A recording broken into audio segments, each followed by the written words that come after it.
League 2022 ko inata na match masazok ang clear me kani Zandariata match nun hungzok mu nom takbok clear turom le don Elysia ni avahan cha em kha chu ati le to mu nom le zual don ani 8-9 ruột kimi mate avahan chan cha em bitlang moi puilutuk a defense puilutuk Elysia ni la digzel zuali asangi Elysian avahan cha em Elysian avot cha em Elysian Apuilut. service ruột kimi tar maron luta Elysian Elysian avahan bon ve kha half court da moi lutuk mai Kha naron zet vot chu. thatat mai ti Flora mate Elysian avan na em kha chu la chanzel Elysian bok avot cha em an chan zo lo trong em si thoki an voin ring thul teu ve kha chu Elysian ni la chanzel rally rei ta em Elysian ni libero ming mingi a save kanin chuak sun zo zomang Florai zai Kai Sham first ball a ko de ulaka lati Kai Sham first Sham ball try set try esi Elysian in block ne chuan tun set hin lak nge nge ngai Bethlehem veng thlangin set an lak chuan 3-0 straight in chak don ten Elysian abahan turu em kha chu si thoki asangi Elysian ni bok abahan pui em kha Zuali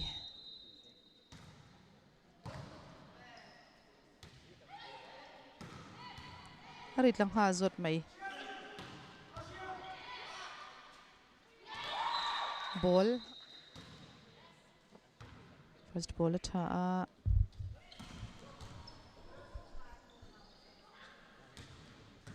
Bethlehem lam defense sa tial tial moni ti mai tur bolang la thadu talo tlat mai Elysian ni agut thak na resort zel mai in boral san voi ni thleng hian president post hi la no kha lo ni in ala chel renga tun pro league hi min boral san huwa voi kha tournament kan khelna tur ania ashiang zuali chungklai chai reng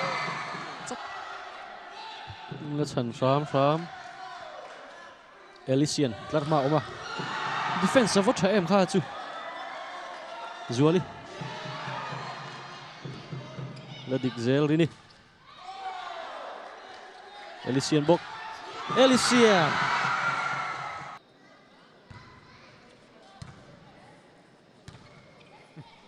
Gol rami Elysian Kamo Elysian first ball and the shot set a loot Elysian high ball in Elysian Gol rami Elysian single block and the teu lutuk Elysian abahan bon 3 nem Flora la chanzel Elysian Gol rami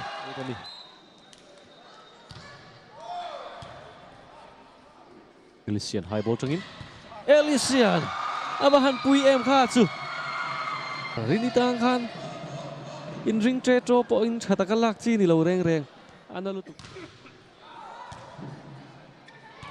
Elysian high ball in rini okay na man save Rami Flora lâu lồm Elysian placing guarding of a em kha chu Elysian bok Elysian Mendai awahan turu 3 em kutha kana si awahan chate reng em Boni set sual tlat Elysian awahan turu em kha chu first ball tha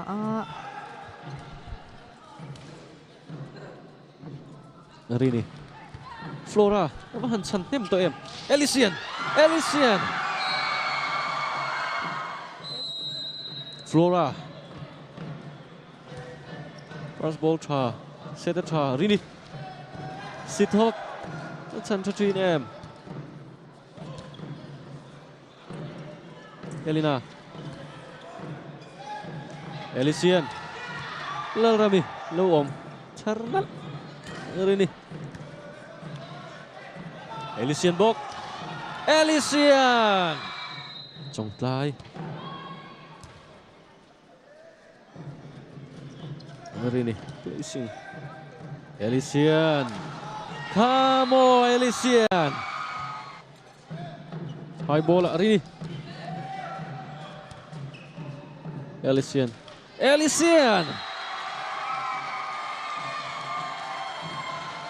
Zanin chu Lucky tele zuala ni Akut thian ball hi she em maya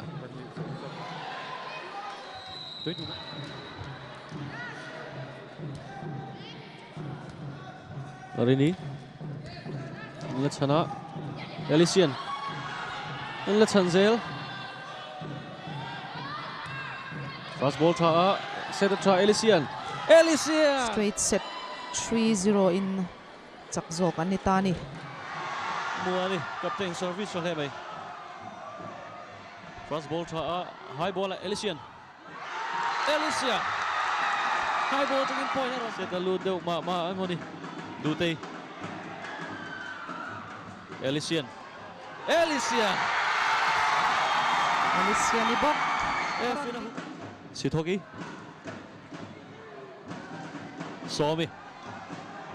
Flora nal maya Elysian Mendai Nabahan turu 3 em Somi live placing Elysian lau dang back row tengin buat ni fuck moi Putih Elysian free ball Elysian at siang untuk kacu moi em Tuzokin nge point mo beldon Somi placing first ball tha Elysian Nabahan na em chom leta Sergo nulai Elysian vuak analutu Uncle San thei don em Putih first ball tha Elysian lai changin Elysian Nabahan puyang kacu Somi high ball changin Floran leo chandal Elysian bok Elysian Mendai Sergo nula Nabahan pui 3 em 1917 in man suai tlat Somi block Vinzuali set lea Elysian Angeline lau chan tlat mai Elysian Angeli defensive hand tram Effie Elysian bok Elysian adik cia Abahan tok em Flora Zuali Dutay lau channel Dutay high ball changin placing la chan tlat Elysian itlar ma oma Elysian Bethem veng kami nan time out an bang chang kai chu Elysian high ball changin Elysian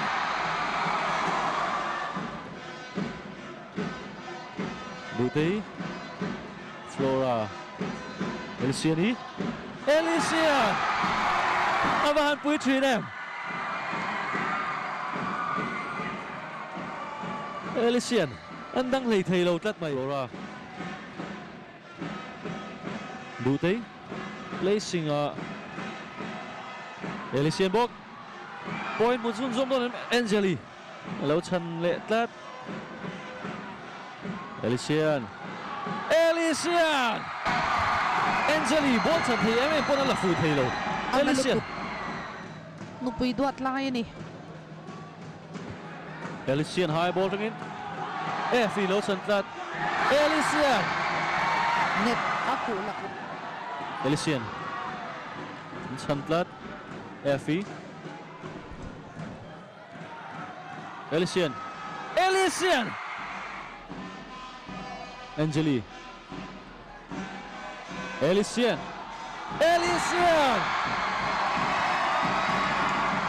Bendai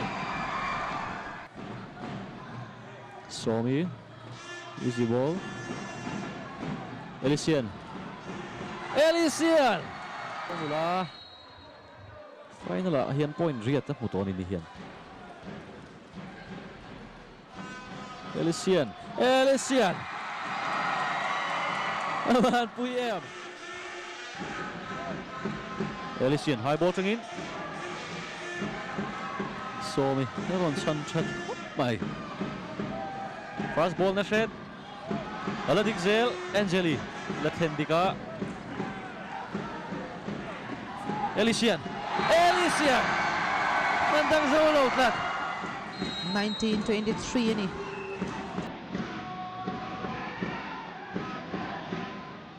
Shifuki Didi Lechankat Joli Placing Lechankat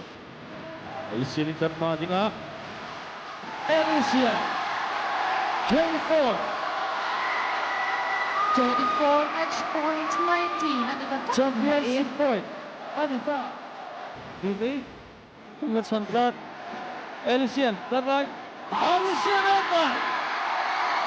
Tentang Zoko Alahan Purwo Nazi